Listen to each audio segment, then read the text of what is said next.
Poin berikutnya yang akan kita bahas di sini adalah tentang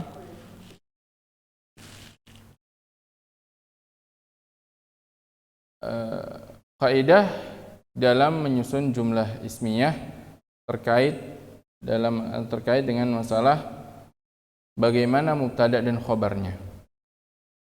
Kemarin kita sudah mengetahui bahwa jumlah ismiyah terbentuk dari dua komponen.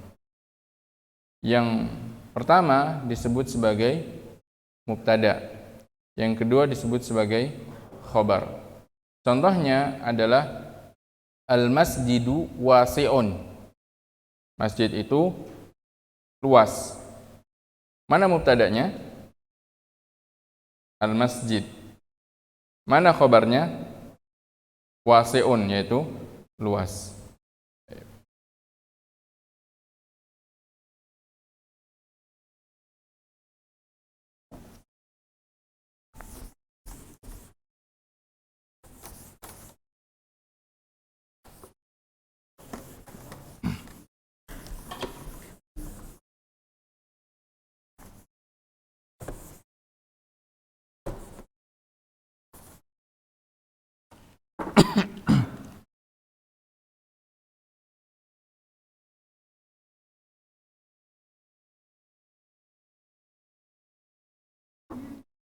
Al-mubtada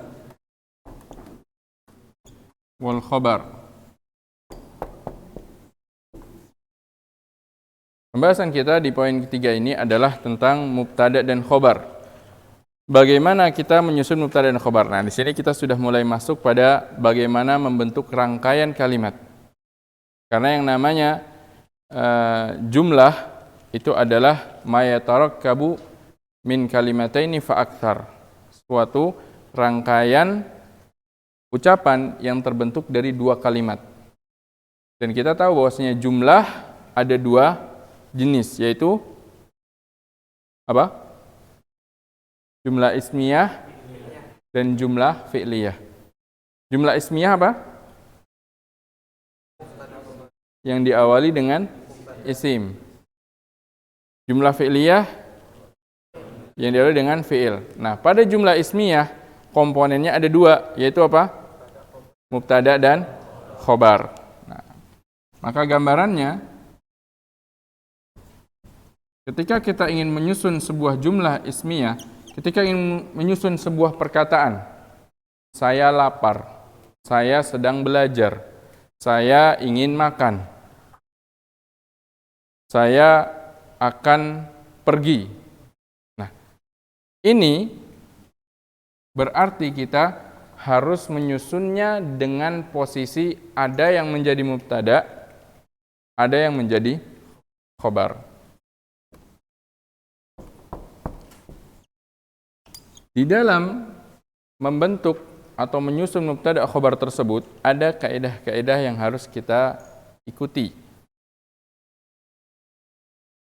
Di antaranya, dan itu yang paling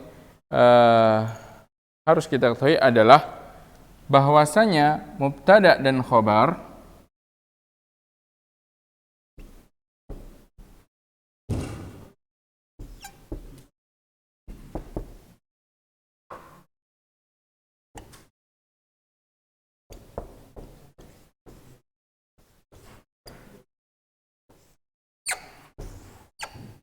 an yattafiqani fil jinsi wal adad.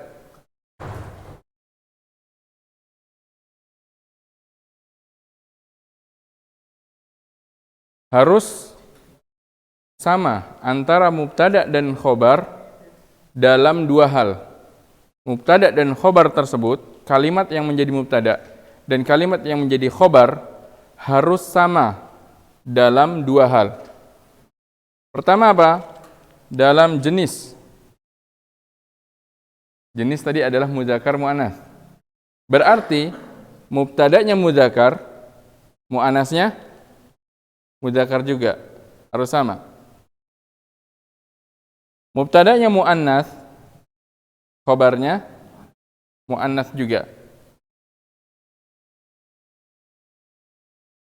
Contoh kesamaan di dalam jenisnya Kita lihat kata al-masjidu wasi'un. Masjid itu luas. Wasi'un artinya adalah luas. Wasi'un. Al-masjid ini isim mudzakkar atau muannats? Mudzakkar. Maka ketika kita ingin mensifati masjid dengan kata luas, kita juga pakainya kata yang mudzakkar. Tidak boleh kita pakai yang muannats dengan menambahkan tak marbutah wasi'atun. Ini salah. Kenapa? Karena antara mubtada dan khobarnya tidak sama. Dia harus ikut. Ini mudzakkar, ini mudzakkar. Pegang kaidah itu. Mubtada dan khobar harus mudzakkar. Harus mengikuti dalam hal mudzakkar dan muannatsnya. Kalau misalkan muannatsnya adalah mubtadanya adalah muannats seperti al-hadiqatu. Apa tadi artinya hadiqatu? Kebun. Al-hadiqatu wasi'un. Benar atau tidak? Salah. Harusnya apa? Wasi'atun. Ditambahkan tak marbutah yang menandakan bahwasanya kalimat wasi ini muannats. Mengikuti mubtadanya. Baik.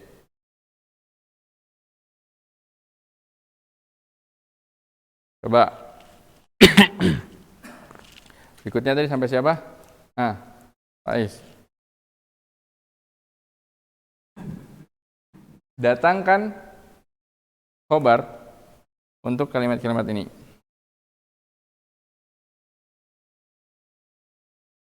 Untuk kata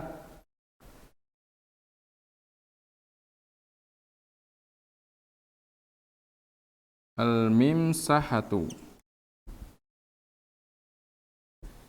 penghapus. Al-mimsahatu itu mubtadanya. Kita ini mengatakan al-mimsahatu, penghapus itu baru. Baru itu diambil dari kata jadid. Baik. Kita mengatakan al-mimsahatu bagaimana? Al-mimsahatu titik, apa ini diisi? Baru. Jadidatun. Al-mimsahatu jadidatun. Kita pakainya jadidatun. Jadi dari kata jadid kita tambahkan tak marbutah untuk menjadikan kalimat ini muannats. Karena kalimat ini adalah khobar dari mubtada yang muannats. Maka khobarnya pun harus muannats. Baik. Berikutnya. Itu yang baju putih. Kata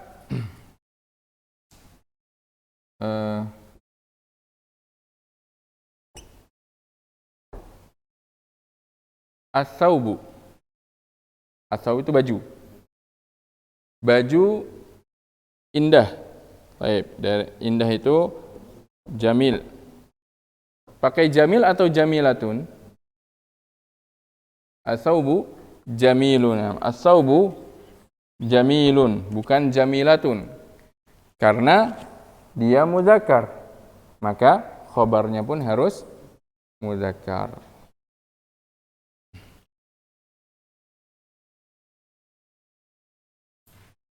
An yatafiqa fil jins. Kedua, kaidahnya adalah dia juga harus sama dalam segi adad. Jumlahnya. Kalau mubtada'nya mufrad, maka khobarnya juga mufrad. Kalau mubtada'nya musanna, maka khobarnya musanna. Kalau mubtada'nya jama', maka khobarnya juga jama'. Contoh untuk penerapan kaidah kedua adalah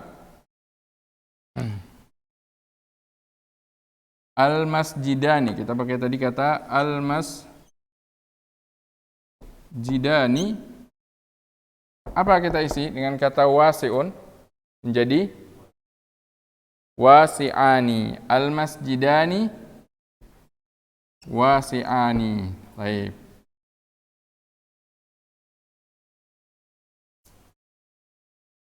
Kalau jamak juga begitu. Misalkan contohnya adalah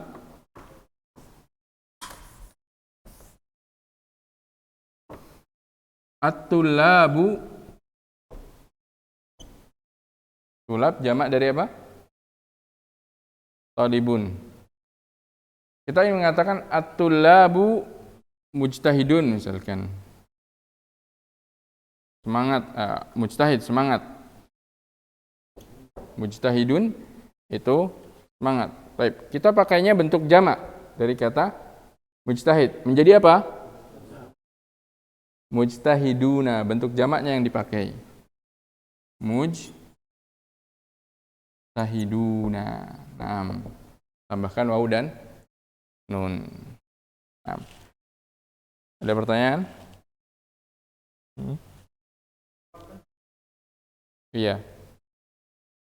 Jamak muzakkar salim. Tidak harus. Yang penting dia jamak. Bahkan nanti mungkin ada yang mubtadanya yang jamak taksir, khabarnya mubtadanya yang jamak muzakkar salim,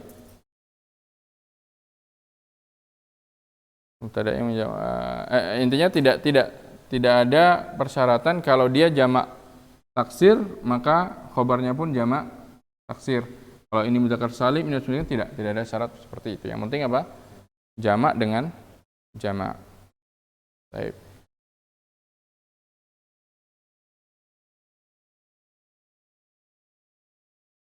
Iya, karena kan dia harus sama dalam segi jenis. Tapi yang mu'annas pun kan tidak hanya yang mu'annas salim, dia bisa juga jamak taksir.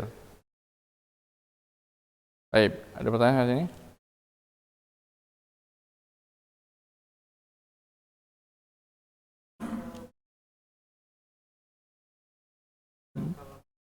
Dia berakal karena dia mensifati manusia. Mensifati manusia. Maka dia dihukumi berakal. Tidak selalu. Cuman kita baru membahas yang khabar bentuknya isim.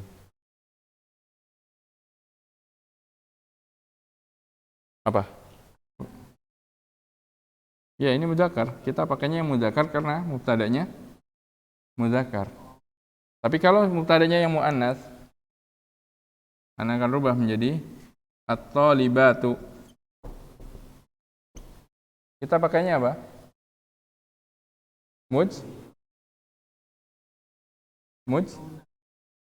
Apa? Muannas salim?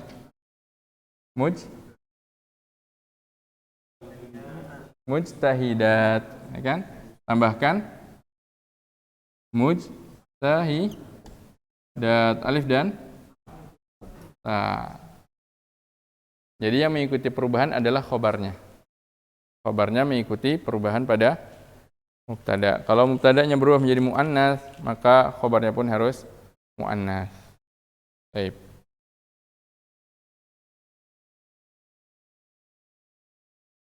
Ada pertanyaan lain?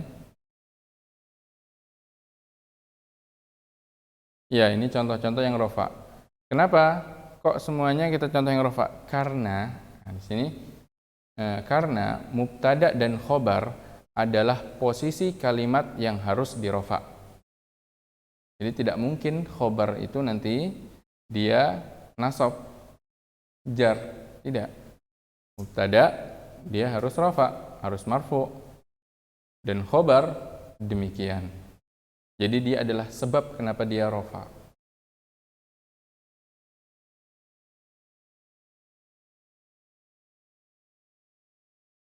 Baik. Ada pertanyaan lain?